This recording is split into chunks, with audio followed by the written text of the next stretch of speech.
Es un honor para mí presentar en este momento al doctor Jorge Adrián Chuck Sepúlveda, amigo personal y un gran maestro.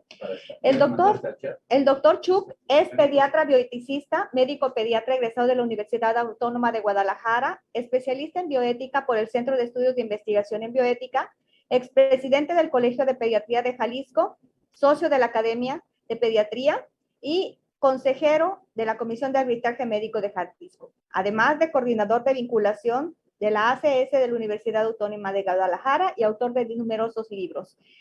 En este momento damos entrada al doctor Chuck para que nos dé su plática el día de hoy, el no nacido y sus derechos esenciales.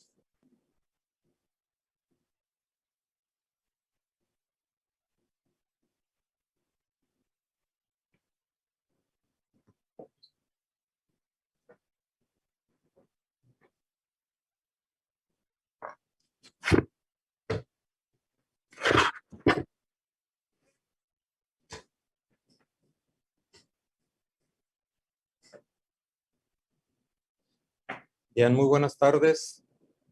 Quiero agradecer a los organizadores de este primer simposio de puericultura el haber tenido la amabilidad de invitarme a participar con el tema del no nacido y sus derechos esenciales.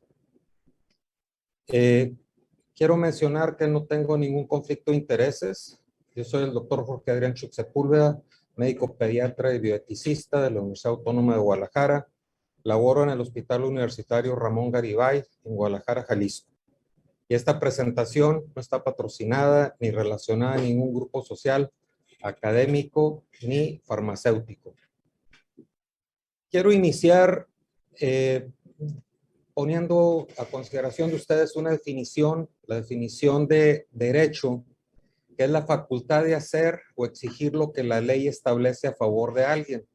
Esto es por demás importante, puesto que dentro de este contexto, pues supuestamente a partir de esta definición, pues las leyes deben de estar a favor de nosotros en un momento determinado, sobre todo cuando no se ha cometido ningún acto que pudiéramos considerar que estuviera fuera de contexto o que fuera en contra de alguna u otra persona. Entonces, el ser humano debe de ser reconocido y protegido desde el momento mismo de su concepción y hasta su muerte natural. O sea, esto es durante toda su vida, por así decirlo, pero no desde cuando nace, sino desde el momento mismo de la concepción. Voy a mostrar aquí y poner a consideración de ustedes algunos elementos en donde hago énfasis y demuestro documentadamente ¿por qué debe ser desde el momento mismo de la concepción?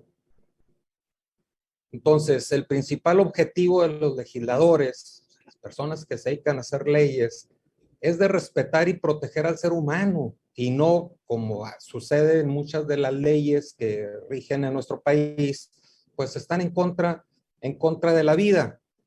Y en la formación de la persona que aún no nace, pues este es dentro de su concepto o precepto fundamental de la moral natural, es el no matarás.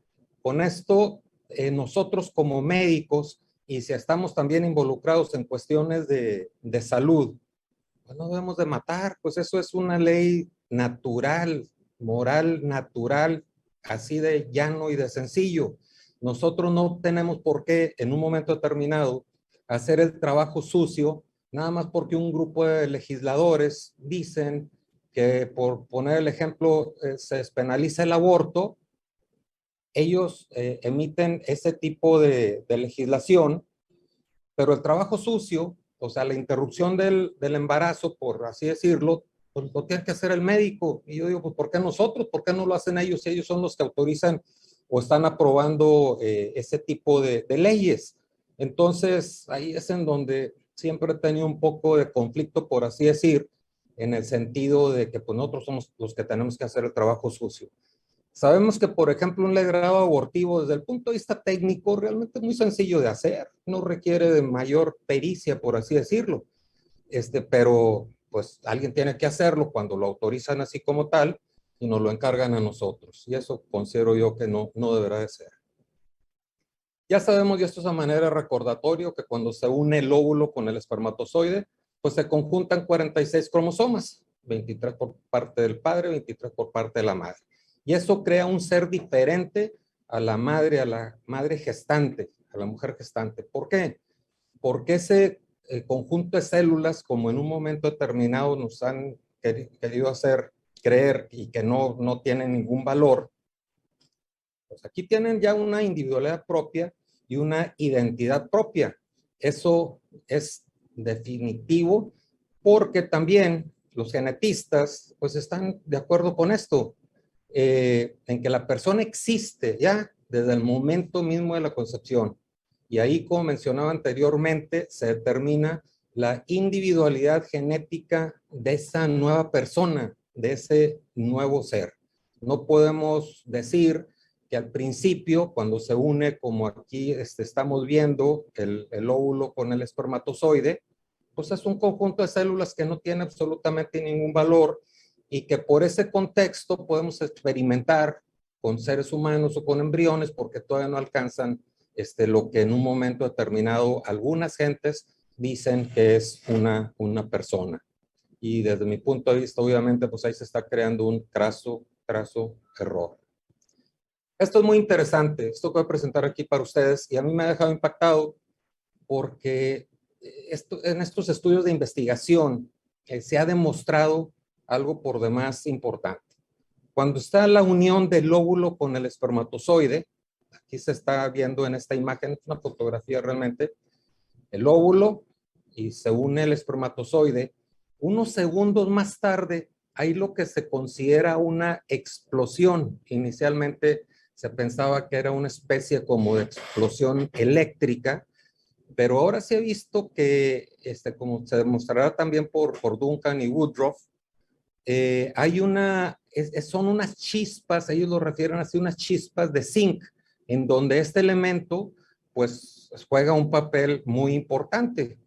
En esta siguiente vamos a ver cómo aquí ante la unión del óvulo con el espermatozoide, a los 26 segundos hay esa explosión de esas chispas de zinc. 40 segundos después de la unión del óvulo con el espermatozoide, como que viene una especie de estabilización, pero hay un cambio también de coloración importante, y al minuto con 30 segundos todo vuelve a una estabilización más específica, en donde ya no se ve esta explosión, por así decirlo, que se denota en esta imagen aquí a los 26 segundos. Eso, pues a mí en lo personal me ha llamado poderosamente la atención. Inicialmente, estos investigadores hicieron estudios en ratas y obviamente cuando detectaron que eso sucedía también en algunos animales de experimentación durante el proceso de investigación que se llevaba a cabo, pues llamó fuertemente la atención. Llegó el momento en que dijeron, bueno, vamos a ver si esto mismo sucede en el humano, y aquí es donde lo documentan. En una secuencia más frecuente, vemos desde el momento mismo, en esta primera imagen aquí de la unión del óvulo con el espermatozoide, cómo hasta el minuto con 36 segundos hay ese proceso de estabilización, pero fíjense cómo a partir más o menos de los 20 segundos hasta los 40 segundos aquí, esta explosión de chispas de zinc es muy manifiesta. Voy a poner aquí enseguida la descripción que hace Duncan, Zhang, Hallerman, Woodruff y colaboradores. Esto es como lo escriben en la publicación del 2016. Me voy a permitir, bueno, traducirla. Dice, una explosión asombrosa de cohetes, así lo menciona como fireworks de zinc, ocurre cuando el huevo humano es activado por una enzima espermática, y el tamaño de estas chispas es la medida directamente, mide directamente la calidad del huevo y su habilidad en el desarrollo para un mejor embrión. De acuerdo a una nueva investigación de Northwestern Medicine, en la revista, este descubrimiento es una ayuda potencial para los doctores para seleccionar los mejores huevos para ser transferidos durante la fertilización in vitro, dijeron los científicos. Y esto es por primera vez que estas chispas de zinc se han documentado en el huevo humano.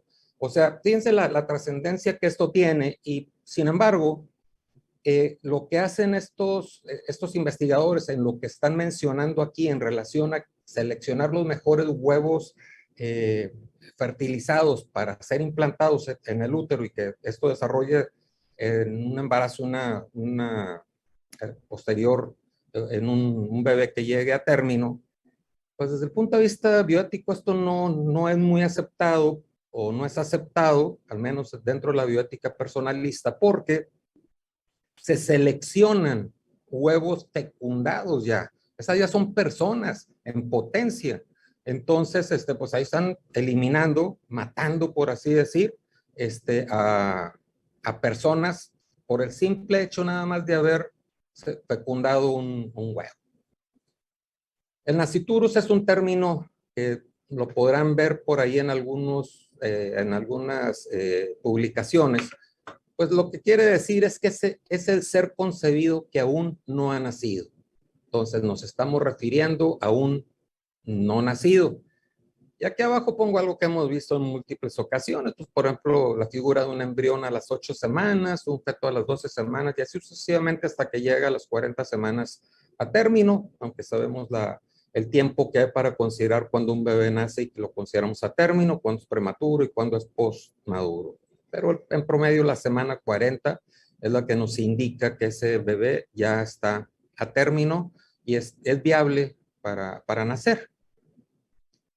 Entonces, este ser que aún no ha nacido, pues tiene todas las potencialidades del ser humano. O sea, todos, absolutamente todos, la persona humana ha pasado por este proceso, como lo que describe Duncan y Woodruff, y que mencionaba yo hace unos momentos. Una vez que se une el óvulo con el espermatozoide humano, no va a resultar ningún otro ser que no sea un ser humano. Podrá haber alteraciones, podrá haber ciertas características un poquito diferentes entre una u otra persona, inclusive al grado de llegar a trastornos genéticos importantes, pero sigue siendo una persona de cualquier forma como se quiera mencionar. Y por consiguiente, ese nasciturus tiene una individualidad propia, que es lo que le da, como ya hemos mencionado, derechos, su propia dignidad y tiene su propia trascendencia. No todos somos igual, ¿verdad? En el sentido de las características génicas y en base también a la apariencia que en un momento determinado tenemos cada uno de nosotros y por supuesto hombres o mujeres, ¿no? También como a veces nos han pretendido confundir en cierto modo. Entonces, en el pasado no era posible incidir en el ser humano en el momento de la concepción. Ahora ya se puede hacer, pero fíjense, aprovecho esta imagen también para mencionar algo que a mí se me ha hecho muy interesante dentro de esta revisión e investigación que hice para presentar este tema. Y es el hecho de que tenemos aquí un óvulo y cómo miles, millones de espermatozoides en un momento determinado en una carrera se describe hasta media locada. El primer espermatozoide que llega y se pone en contacto con el óvulo, en ese preciso momento se conlleva la concepción. Pues ahora se ha demostrado que esto no es así del todo. O sea, el óvulo es el que selecciona, el que dice qué espermatozoide es el que va a permitir que entre a ese óvulo. Esto a mí también se me hizo por demás interesante porque no es el primero que llega. Pueden llegar muchos y ponerse en contacto con el óvulo, pero nada más uno es el que va a entrar. Y ese es el bueno. ¿Y eso a qué se debe?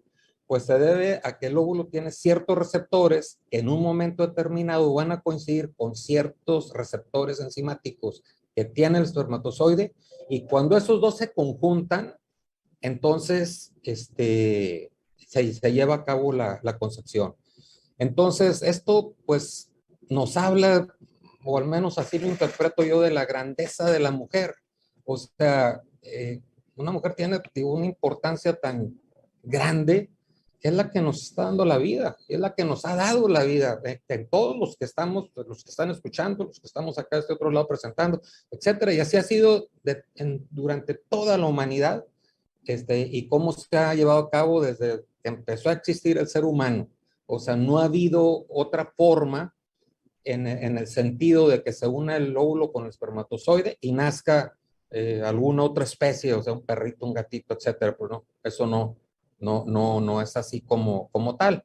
Entonces, que no nos quieran hacer creer que esa unión del óvulo con el espermatozoide va a dar, es algo que todavía no es una persona. La persona es desde el momento mismo de la concepción.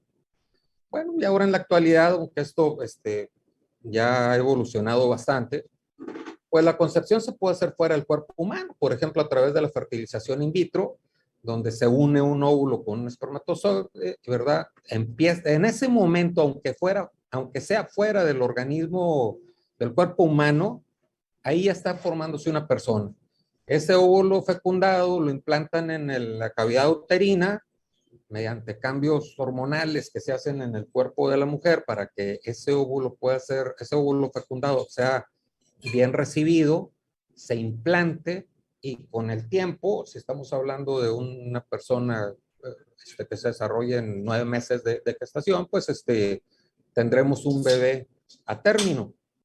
Eso pues ya se puede hacer sin mucho problema. Hay lugares específicos donde esto se hace. Aquí el problema es que no todos los óvulos fertilizados pegan. O sea, quiero decir con esto, no todos se logra la implantación del mismo. A veces ponen varios, ¿verdad? A ver cuáles pegan, y si ponen 5, 6, 7, y si pegan 3, 4, pues son los embarazos múltiples que ahora vemos o se ven con cierta frecuencia, mucho más que como se veían antes, pero porque se están haciendo estas concepciones fuera del cuerpo humano. También se pueden crear embriones humanos en el laboratorio, en donde se introduce directamente a través de un aparatito de vidrio el esperma, ¿verdad? Para que el óvulo sea fecundado. Y aquí, bueno, estamos viendo una imagen en donde ya hay una división celular, porque ya se dio el proceso a partir de la concepción, del desarrollo y de la formación de ese ser humano, esa persona en potencia para llegar a ser un bebé en su momento recién nacido. Pues otra de las cosas que se puede hacer, pues es la intervención a los embriones y a los fetos dentro o fuera del útero, inclusive de la mujer embarazada, a través de la cirugía fetal. Esto de la cirugía fetal es una actividad que pues, no cualquiera, no hay tantos cirujanos que se dediquen a estos procedimientos, pero que en un momento determinado resuelven o pueden resolver problemas que presenta el recién nacido, ya sea durante la etapa embrionaria o durante la etapa fetal, y corregir ciertos defectos que en un momento determinado pudieran presentar, de tal suerte que cuando llegue ese embarazo a término, pues ese bebé nazca en las mejores condiciones relacionado a cómo pudo haber nacido. La cosa aquí es que no es tan fácil hacer su especialidad, y no en todos lados tampoco se puede ejercer. Se requiere de un gran equipo, tanto de personal médico como de equipos para poder realizar este tipo de cirugías, y en centros hospitalarios de alta especialidad. Pero es algo que se puede hacer, o sea, no es algo tampoco nuevo.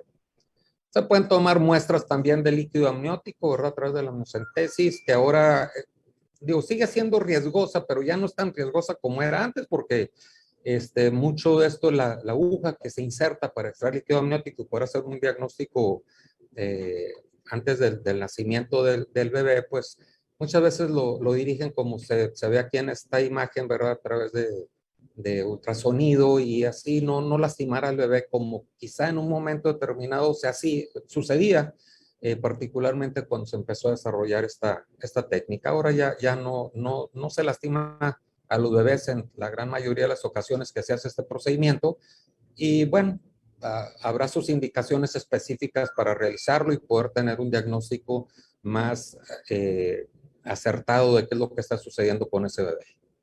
Bien, entonces, los embriones humanos, ya hemos mencionado, son seres humanos que merecen los mismos derechos que el resto de las personas, siguiendo su constitución biológica y genética que le permitirá culminar su desarrollo. O sea, los niños en formación también tienen derechos, como vamos a ver más adelantito. Y cuando las actividades humanas pueden acarrear, fíjense, esto es bien importante, un daño moralmente inaceptable, aunque desde el punto de vista científico haya técnicas que se puedan hacer, no quiere decir que porque se pueden hacer van a estar bien hechas. Entonces, ahí cuando científicamente es plausible, pero incierto el resultado que se puede obtener, pues entonces se deberán de adoptar medidas para evitar o disminuir ese daño. ¿Qué quiere decir cuando mencionamos aquí daño moralmente inaceptable? Todo aquel procedimiento que atente contra la salud de la persona o que atente contra la vida de la persona debe de evitarse. Y eso no lo decimos nosotros, eso está declarado por la UNESCO. Entonces, nosotros como médicos debemos de tener muy claro que cualquier procedimiento que vamos a hacer, si no va a ayudar a la salud de la persona o en un momento determinado le puede condicionar hasta la muerte, debemos de pensarlo y de pensarlo muy bien, porque entonces estaremos en un momento determinado a punto de producir o produciendo un daño moralmente inaceptable. Estos son algunos países en donde se llevan a cabo, está autorizado hacer investigación en embriones humanos. Reino Unido, España, Suecia, Bélgica y así sucesivamente. Pero esta es una lista de algunos de los países. Hay más países en donde en fechas recientes se ha autorizado el que se haga investigación en embriones humanos. Y eso no debe ser.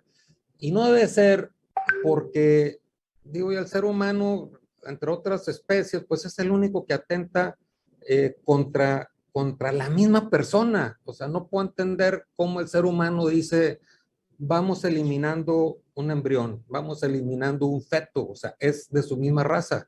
Hay países, como es bien sabido, que se han quedado sin gente joven. O sea, la mayoría de la población son adultos mayores o personas ya de los 40, 50 años en adelante y tienen una población de jóvenes muy baja. ¿Qué ha pasado? Pues esa es la consecuencia de estar eliminando precisamente bebés en formación, o sea, personas en formación durante el embarazo, a través de la interrupción del embarazo, del aborto, en fin, como sea. Si eso es lo que se pretende, si el ser humano pretende eso, entonces yo tendré que decir que ese es el fracaso de la especie humana como especie, como raza, o sea, como especie pensante. Pues eso para mí es muy difícil de entender. La Convención Americana de los Derechos Humanos, en su artículo 4.1, dice, toda persona tiene derecho a que se respete su vida. Este derecho está protegido por la ley y en general a partir del momento mismo de la concepción. Es lo que dice la Convención Americana de los Derechos Humanos. Vamos viendo qué dice, por ejemplo, el Código Civil Mexicano. Otorga al concebido y al aún no nacido los siguientes derechos. O sea, con esto, esta persona que no ha nacido tiene el derecho a heredar y recibir donaciones. Si ese es el caso, aunque todavía no haya nacido, ya tiene ese derecho. El de tener y modificar las obligaciones alimentarias de la sucesión hasta su nacimiento. Hay veces que hay conflictos de pareja, se divorcian y pues aunque todavía no nazca el bebé, ya se tienen que hacer ciertas obligaciones alimentarias hasta que nazca y después del nacimiento.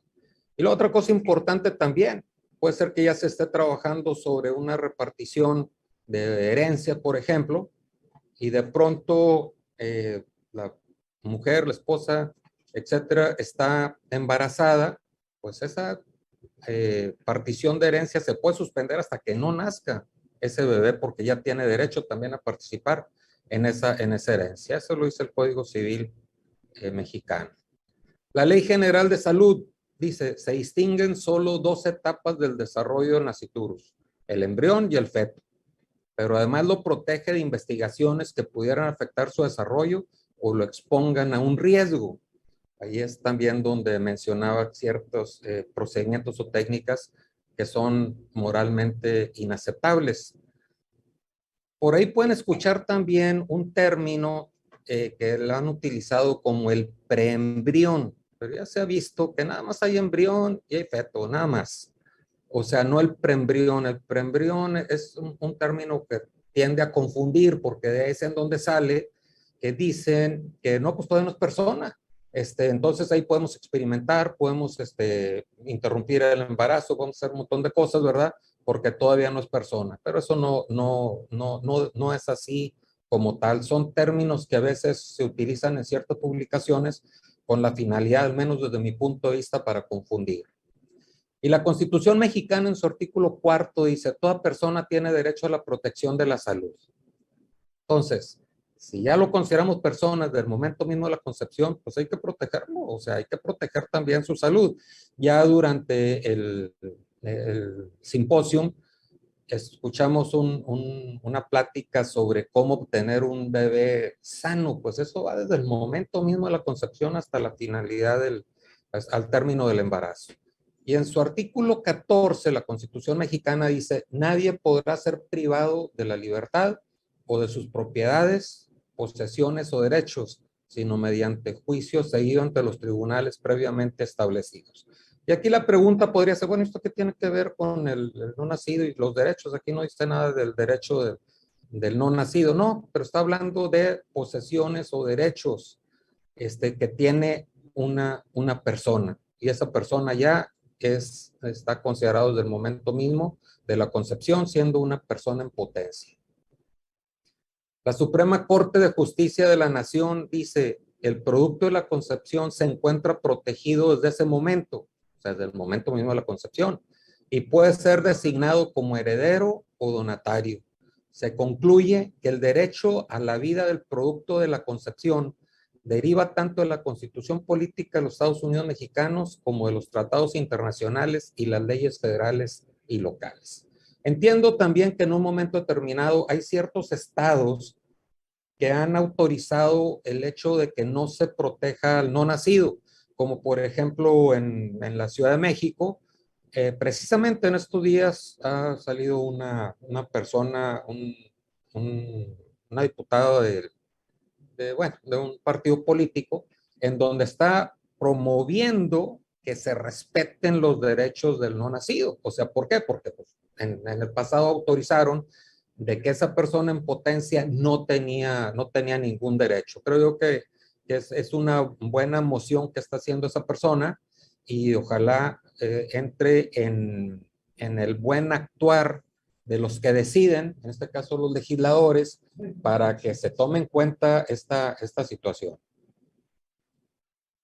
Entonces, aunque el no nacido dependa biológicamente de la madre, ya lo mencionamos, el embrión tiene su propia individualidad, su propio código genético, que lo hace un ser humano único e irrepetible, cuya existencia debe protegerse. Así como cualquiera de nosotros también tenemos esos derechos y así los tiene cualquier persona.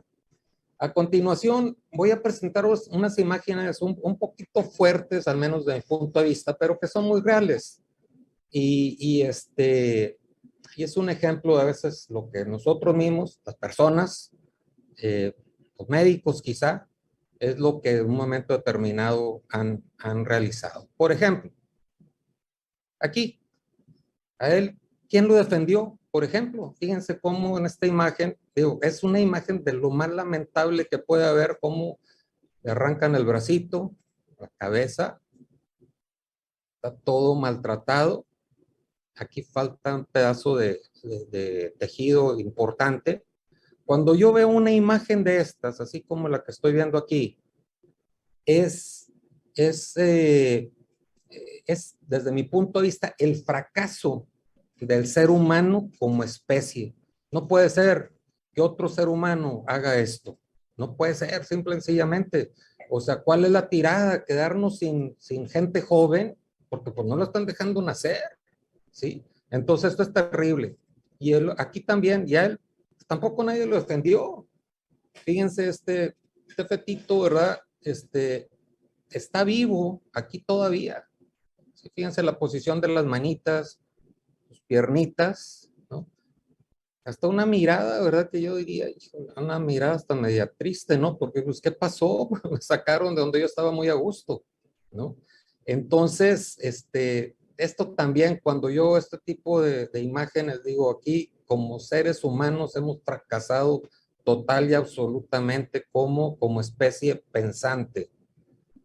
Esta es otra fotografía que quizá han visto por ahí en internet.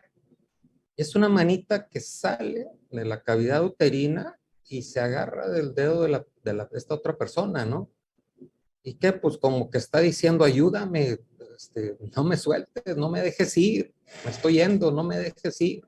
Esta también es otra imagen que a mí en lo personal me ha impactado, me impacta bastante porque, híjole, no puede ser, no puede ser esto. Para concluir, quiero mencionar los 10 derechos fundamentales del embrión humano. 1. Tiene derecho de ser reconocido como ser humano desde la fecundación. Desde ese momento, desde la concepción, ya tiene que ser reconocido como una persona. Y no va a haber ninguna otra situación que salga que no sea una persona cuando se lleva a cabo la unión del óvulo con el espermatozoide, con algunas salvedades, pero no porque de otra especie, sino alteraciones que en un momento determinado el proceso no resulta del todo como debería de ser y se forman ciertas particularidades en la mujer embarazada que obvio no dan como resultado final, no llega a ser una persona, pero eso no evita el hecho de que se haya llevado a cabo la fecundación y la concepción. El derecho a ser reconocido como una persona humana, bueno, pues ya una vez que se lleva a cabo la fecundación, pues de ahí en adelante sigue, no nada más es durante la fecundación o la concepción. El derecho a ser reconocido como sujeto con derechos humanos, también tiene el derecho a nacer. Nosotros no podemos ser los que debamos de interrumpir ese embarazo cuando todas las cosas van bien. Quiero aquí también mencionar que cuando se promueve el aborto o cuando se interrumpe el embarazo por algún otro método, y nosotros, de estar todo bien y nosotros médicos somos los que ocasionamos la muerte de ese bebé, estamos cometiendo un asesinato. Y eso es tan sencillo como irse a la definición de una persona, como se la quites, como lo hagas. Y esa acción lo convierte a la persona en un asesino, esté penalizado o no esté penalizado el hecho. Al matar a una persona, está cometiendo uno un asesinato y se convierte uno en un asesino o en un criminal porque se ha cometido un crimen. El derecho al acceso a una vida digna. Qué lamentable es que muchas personas, muchos bebés nacen y no llegan a tener una vida digna, pero al menos pues ese es el derecho que se debe de buscar y nosotros debemos de contribuir a lograrlo dentro de la medida de lo posible. Tiene el derecho a la protección a una integridad corporal, no como lo que vimos acá en las fotografías que pasé donde un no nacido pues le cercenan la cabecita, le arrancan un brazo, etcétera. O sea, ¿qué pasó ahí con su integridad corporal? Y quien hizo eso ha cometido un daño muy grave, moralmente inaceptable. El derecho a la no discriminación también por consiguiente amerita un trato igual al que merecemos nosotros, igual al que merece cualquier persona. Tiene derecho a la protección de su ADN y derecho a no ser objeto de manipulación médico-científica que no constituye un beneficio para sí mismo. Aquí, por ejemplo, si se trata de una cirugía fetal para corregir un problema, bueno, pues adelante y esperando que las cosas salgan bien.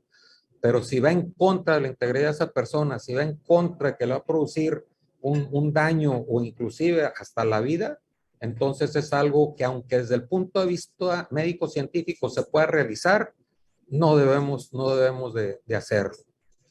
Y bueno, con esto concluyo yo mi presentación. Este es el libro de bioética en pediatría editado por el Manual Moderno, en donde viene este tema, así como muchos otros relacionados con bioética en pediatría.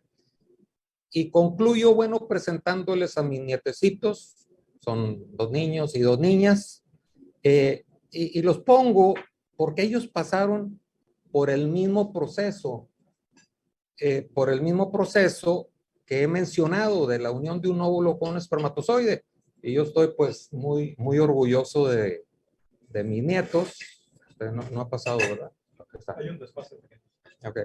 Estoy muy orgulloso de ellos, pero no nada más eso, o sea, sino que nosotros mismos pasamos por ese proceso, nosotros mismos, y así ha sido desde que empezó la humanidad, ¿verdad? De siempre.